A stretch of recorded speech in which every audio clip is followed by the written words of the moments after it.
Assalamu алейкум ардактуу Nazar News каналынын жалпы катталуучулары, көрүүчүлөрү, сиздер менен жолугуп отурганыбызга абдан кубанычтабыз. Илгертеден кыргыз эли кол өнөрчүлүк талантка ээ болуп келген.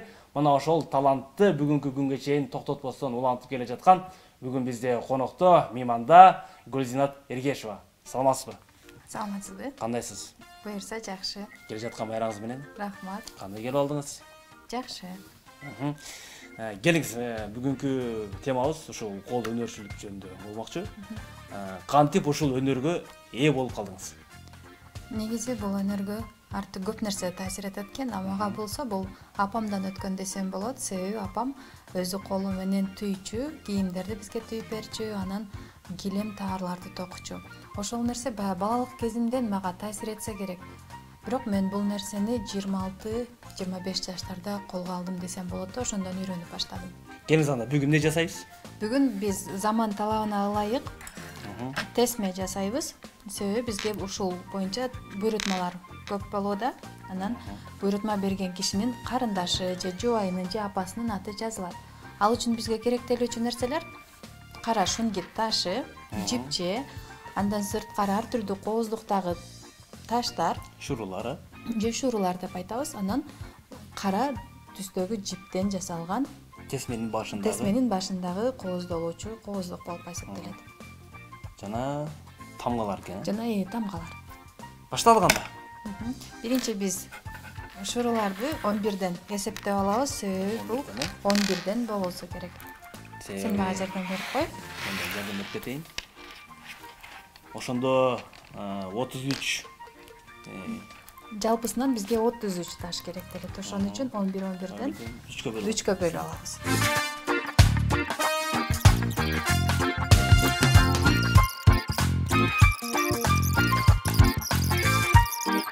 Кыргызстанда дегиле ушул кол өнөрчүлүк менен мындай жан бакса болобу? Кол өнөрчүлүк менен Негизи илгери кыргыздар кол өнөрчүлүк менен жан багып келишкен. Эгерде такай ушун менен эмгектенсе, анда болот. Бирок менин азыркы учурда башка кесибим болгон үчүн мен бул хоббим эле болуп, анан ошол буйрутма түшкөн учурларда бош убактым болгондо эле мен жасап коем.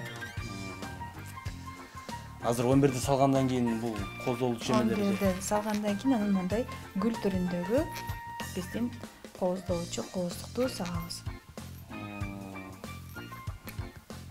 Бул ошондо 11 эме бүттү деген эме экен да? 11 таш бүттү деген белги, себеби 11ден 33 жолу бул ислам дининде 33 жолудан 33 жолу зикир айтылат. Анан билишимче 99 жалпы. 99 жалпысына да. Себеби бизде баягы көтөрүп жүргөнгө ыңгайлуу болуш үчүн 33төн. Колго да ыңгайлуу болуш үчүн. Колго да ыңгайлуу болот, анан кайсыл жакта болсо дайыма өзү менен бирге алып жүргөнгө болот.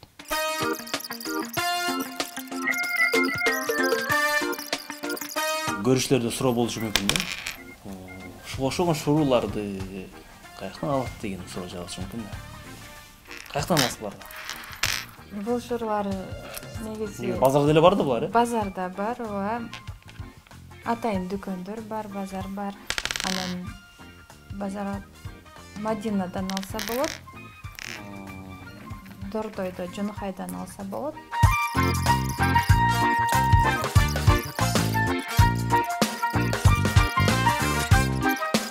Демек 33тү сиз бүттүк. Ооба, буюрса биз 33тү кооздоп, тизип бүттүк. Ошондо ар бир 11 эмеден мондой кооздолгон эме киргизет экен. 11 мон жок. 11 таш тизилип бүткөндөн кийин ортосуна мындай жип болот. Бул эми азыр ар кайсы эмеден жасап койсуңуз ошончо? Ооба, бул жерде таштардын аттарына карата бөлүнөт. Азыр биз сиз менен бирге жасап аткан бул кара шунгит ташы деп аталат. Кара шунгит. Жасагандан кийин монтип учун бууп койдуңуз. Бул жерин байлап койдум, себеби мындан ары жылып кетпеш үчүн. Ал жерди бекитип алгандан кийин эми аттарды жазып баштасак болот.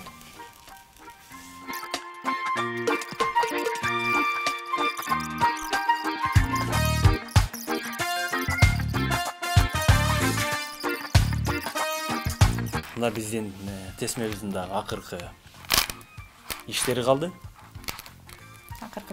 Акыркы бөлүкчөлөрү калды.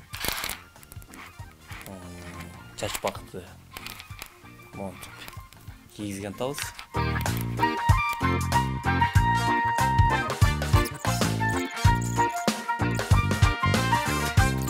Биздин тесмебиз даяр болду. Мынакей апа-кем. Апа-кем. Мынакей, ардактуу достор, биздин апа-кем деген тесмебиз дагы даяр болду. Чындыгында көз жоосун алган аябагандай кооз тесме болду. Апаларга, эжелерге, карындаштарга эмне белек берсем экен деп ойлонуп жүрсөңүздөр, дал ушул биздин видеону көрүп, өз колуңуз менен ушул тесмени жасап белек кылып берсеңиз болот. Сизге эркин микрофон. Биринчиден чоң рахмат сиздерге биздей ошол кичинекей өнөр болсо деле аны эл менен бизге көпүрө болуп ошол өнөрдү тартуулап бергениңиздерге, мүмкүнчүлүк түзүп бергениңиздерге чоң рахмат. Мындан ары да чыгармачылык ийгиликтерди каалайбыз.